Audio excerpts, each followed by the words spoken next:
जब रास्ते दिखाई ना दे तो ये कहानी देख लेना। किसी ने बड़े कमाल की बात कही है कि अपने जीवन को ऊपर वाले को सौंप दो, क्योंकि आप जीवन भर में जो कर सकते हैं उतना तो वो एक पल में कर सकता है।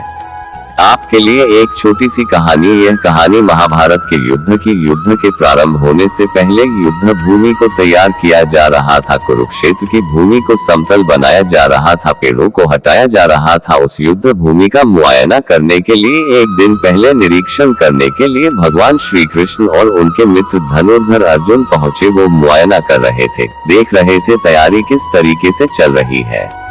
तभी एक चिड़िया उड़ती उड़ती आई और भगवान श्री कृष्ण के पास आकर के बोली कि भगवान, मुझसे क्या गलती हो गई, मेरी दुनिया आपने उजाड़ दी। यहाँ युद्ध भूमि को तैयार किया जा रहा है, पेड़ों को गिराया जा रहा है, एक हाथी ने आकर के मेरा पेड़ गिरा दिया। मेरा घोंसला उस पर था, वो घोंसला गिर करके जमीन पर आ गया। उसमें नन्हे नन्हे बच्चे हैं, हमारी जान बचा लीजिए भगवान, अब सब कुछ आपके हवाले है। भगवान श्री कृष्ण ने कहा कि मैं इसमें क्या कर सकता हूँ, मैं तुम्हारी मदद नहीं कर सकता, ये तो नियति का पहिया है, समय का पहिया घूमता चला जाता है, इसमें मैं क्या कर सकता हूँ बताओ। वो चिड़िया रुआसी हो करके बोली कि भगवान, मुझे बस एक इजाजत दे दीजिए। भगवान ने कहा कि बोलूं, क्या पूछना है, क्या इजाजत चाहिए। तो उस चिड़िया ने कहा कि भगवान, मैं आप पर विश्वास तो कर सकती हूँ ना। भगवान ने हाँ भरी। अगले दिन युद्ध शुरू हुआ और युद्ध की शुरुआत से पहले भगवान श्री कृष्ण ने अपने दोस्त अर्जुन से कहा, अपने मित्र से कहा कि मुझे अपना धनुष और एक तीर दे दो, एक बाण दे दो। अर्जुन ने अपना धनुष सौंपने से पहले पूछा कि केशव, आपने तो प्रतिज्ञा ली थी कि आप शस्त्र नहीं उठाएंगे, क्योंकि अर्जुन की भगवान को शस्त्र क्यों उठाना पड़ रहा है, ऐसा क्या हो गया।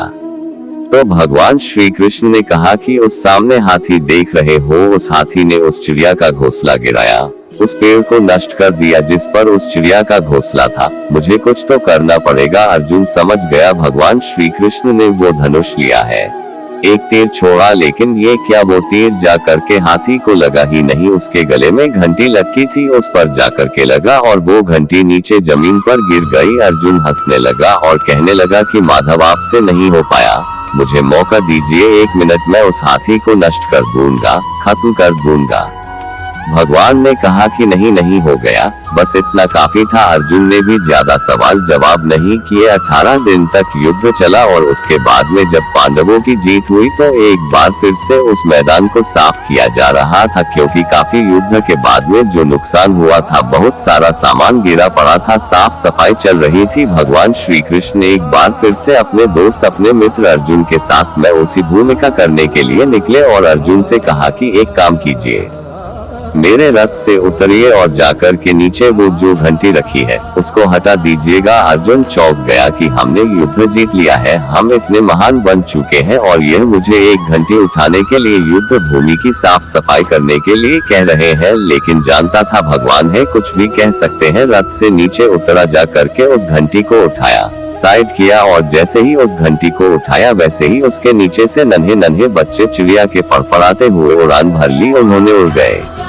अर्जुन की आंखें नम हो गईं। उस घंटी के नीचे था वो घोंसला उस चिड़िया का जो मदद मांगने आई थी। 18 दिन के युद्ध में वो चिड़िया और उसके बच्चे सुरक्षित रहे, क्योंकि घंटी वहां पर उनका सुरक्षा कवच बनकर आ चुकी थी। चिड़िया ने शुरुआत में सिर्फ ये कहा था कि क्या भगवान, मैं आप पर विश्वास तो कर सकती हूँ ना, और भगवान ने हाँ भरी थी। दोस्तों, हमारे चैनल को लाइक, सब्सक्राइब और कमेंट करें, शेयर करना ना भूलें।